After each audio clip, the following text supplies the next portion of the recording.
a otro amigo de la casa. Vamos con Jorge Gómez Naredo, coordinador del periódico Regeneración, analista político, colaborador de Polemón MX y miembro de esta familia sin censura. Jorge Gómez Naredo, un abrazo, ¿cómo te va?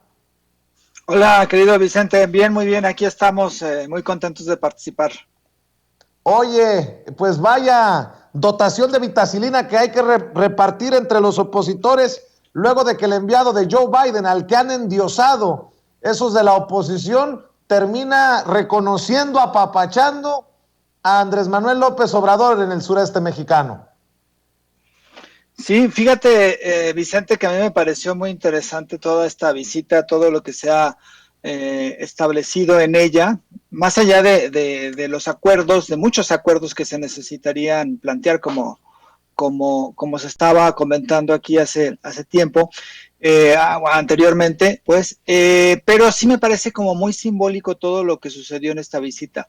El, eh, Parte del odio de un sector de la oposición, prácticamente toda la oposición, pero también de un sector social que coincide con la oposición, conservador, que es muy racista, que es muy clasista, que discrimina y que durante muchísimos años se sintió dueño del país, se sintió dueño de los recursos que había en el país, se sintió dueño de todo,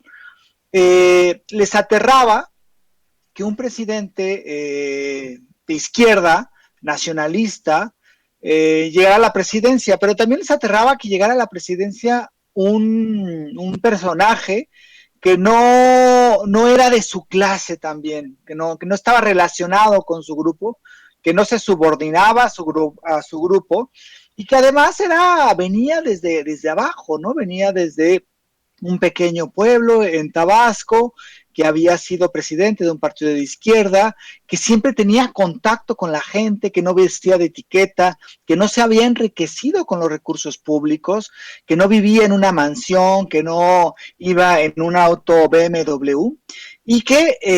ese odio, esa parte, ese terror, digamos ya puesto en estas campañas de guerra sucia, se evidenciaba mucho en estas frases que mencionaban sobre Andrés Manuel, en que decían que Andrés Manuel no debía ser presidente porque no sabía hablar inglés, que cómo era posible que el presidente o que el candidato a la presidencia se hubiera tardado más de 10 años en titularse, de cómo era posible que un presidente que se comía las letras o que le ponía eses a las palabras fuera a ser el máximo mandatario del país, y todo ese clasismo concentrado cotidianamente se expresa en redes sociales y cotidianamente se expresa en muchos espacios. Se dice de Andrés Manuel que es un ignorante, que no sabe, que cómo es posible que un tipo, no solamente autoritario, ¿no? Porque también eso lo mencionan, pero que un tipo que no tiene el conocimiento, que no está a la altura de este grupo,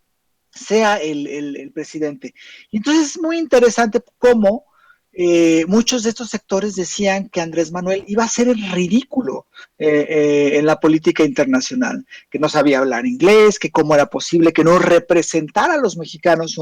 un individuo como AMLO, y además mencionaban que si salía iba a ser como completo ridículo y que iba a ser muy mal para los mexicanos. Incluso ahora se dice que ponen el grito en el cielo, que qué va a decir Andrés Manuel cuando vaya a la ONU, o qué dice Andrés Manuel en las reuniones. Todos estos chistes, burlas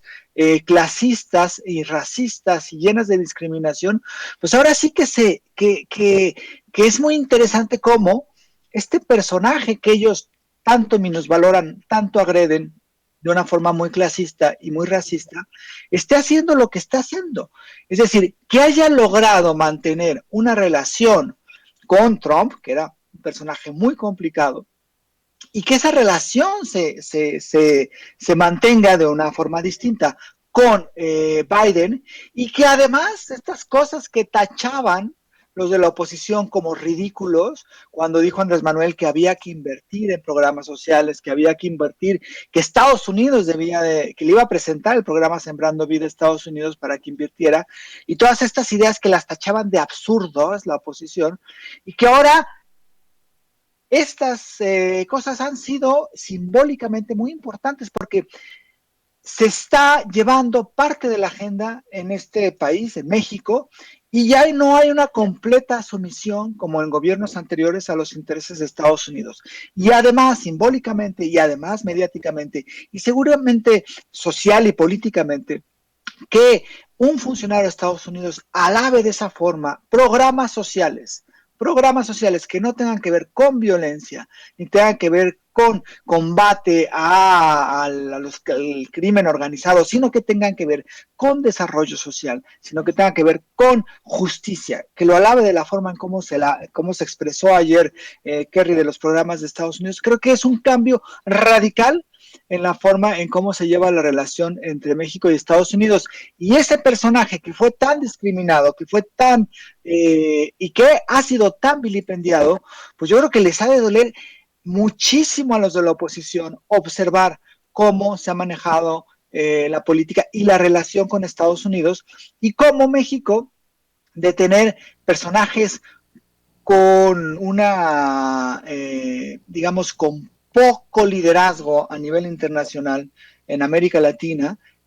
pues ahora sí cambie radicalmente esto y México sea, y el gobierno de México sea un gobierno distinto en muchos sentidos y que se reconoce el liderazgo desde muchos otros espacios. Pues creo que queda claro que no podemos